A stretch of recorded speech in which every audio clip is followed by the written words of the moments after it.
All right, let's dive in. Today, we are going way down the rabbit hole with a theory that might just flip everything you think you know about reality.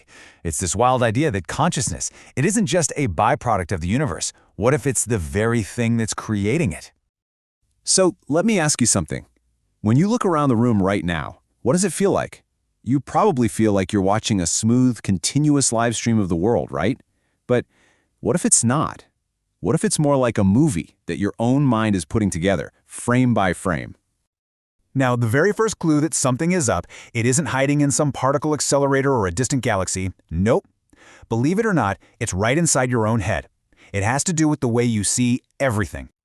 We all kind of get how movies work, right? They aren't actually moving pictures. They're just a bunch of still photos flashing by so fast, like 24 every second, that our brain gets tricked. It connects the dots and creates this total illusion of smooth motion. And that right there tells us something huge. Our consciousness isn't seeing reality directly. It's taking snapshots and building a story out of them. Okay, check out this number. It looks absolutely insane, I know. This is what physicists call Planck time.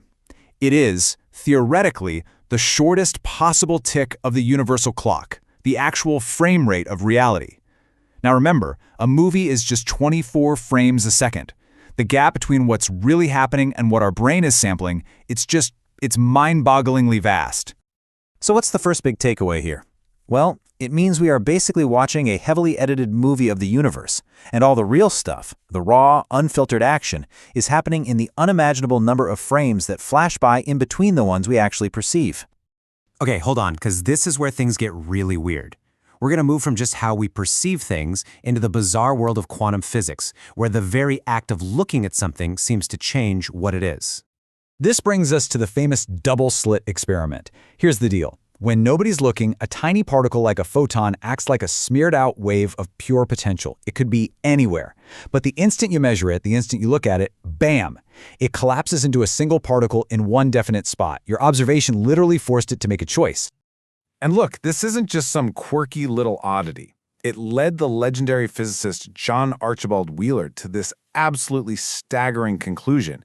He basically said that without an observer, without a conscious mind to look at it, the universe would just stay a ghostly soup of maybes. It would never actually become real. And if you think that's strange, get this. There's something called the quantum Zeno effect. It shows that if you watch a quantum system over and over again, really fast, you can lock it in place. You can stop it from changing at all. It's like your attention becomes a cosmic pause button. So what in the world does this all mean? It means we're not just passively sitting in the audience watching the movie of the universe anymore. We're actually participating. Our consciousness, just by the act of observing, becomes the projector, taking the raw film of infinite possibilities and rendering one specific reality onto the screen. Okay, so for rendering reality, what are we rendering it on? We always think of space and time as the fundamental stage, the container for everything. But what if the stage itself is just part of the show? This leads us to one of the wildest ideas in modern physics, the holographic principle. It suggests that our rich, three-dimensional reality might be nothing more than an elaborate illusion, a projection of pure information that's stored on some distant, two-dimensional surface at the edge of the universe. And Wheeler, that same physicist, he had a brilliantly simple way to say this. He called it from bit. The idea is that every physical thing, every particle, every planet, it all comes from bit, from information, ones and zeros, yes or no questions. At its deepest level, the universe isn't made of matter or energy. It's made of data. So let's connect the dots here. If the universe is really just information, and our consciousness is the one thing we know of that processes information into experience, well then you have to consider the incredible possibility that consciousness itself actually generates the very fabric of space and time. And this is where all these threads come together into this theory's breathtaking climax, a self-creating loop where the universe and the consciousness that observes it literally pull each other into existence. Now, to get this, we first have to understand the giant mystery this whole loop idea is trying to solve. Physicists are just stumped by how absurdly perfect the laws of our universe are for life to exist. I mean, if you change the strength of gravity or the charge of an electron by just a tiny fraction, the whole thing would fall apart. No stars, no planets, no us. So why is it so perfect? The answer, according to this theory, isn't a straight line. It's a circle. Look, it goes like this. Consciousness observes the quantum foam. That observation solidifies a reality with specific stable laws. Those stable laws then create a universe where complex life can evolve. And that complex life eventually develops consciousness, which then observes the quantum realm, starting the whole loop over again. And that is the ultimate mind flip. The universe isn't perfectly tuned for us by some incredible stroke of luck. This theory says the universe is tuned by us. It's a self-fulfilling prophecy. Any version of the universe that couldn't produce an observer could never be observed, and therefore could never become real in the first place.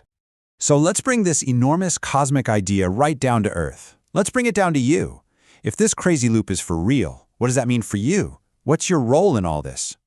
Well, it gives us a whole new way of looking at free will. Maybe free will isn't about breaking the laws of physics. Maybe it's about choosing which of the infinite parallel realities, all allowed by physics, you decide to tune into. You're not writing the script for the whole movie, but you are choosing which channel to watch. Think about that. Whatever you choose to focus on, whatever you give your attention to, that's what you amplify. That's the reality you make solid. You are constantly selecting your own personal path through this multiverse of possibilities. Your attention doesn't invent the pathways, but it decides which one you actually walk down. And really, that's the final, powerful question this whole thing leaves us with, isn't it? If your consciousness is like a spotlight that makes the world real, what are you going to point it at? What reality will you choose to amplify into existence for yourself? In the end, what we're left with is a universe that's a perfect, closed loop, a snake eating its own tail. The beginning creates the end, and the end creates the beginning. The observer and the observed lock together in this cosmic dance, bringing each other into being, in a process that might not have a beginning or an end.